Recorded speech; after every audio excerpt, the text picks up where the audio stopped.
ใจแทบสลายรักเธอแทบตายสุดท้ายเธอไปจากกันเธอไปรักกันตอนนั้นทำไม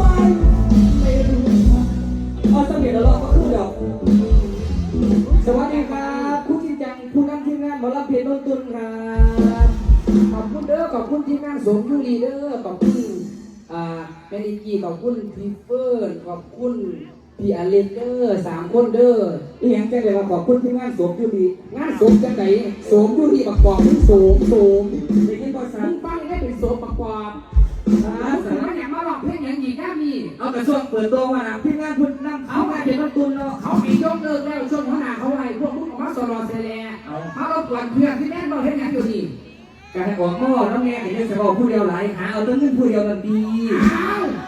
หาแล้วมันมีสินหลายแหนคือขายบ้านได้หลายล้านอยู่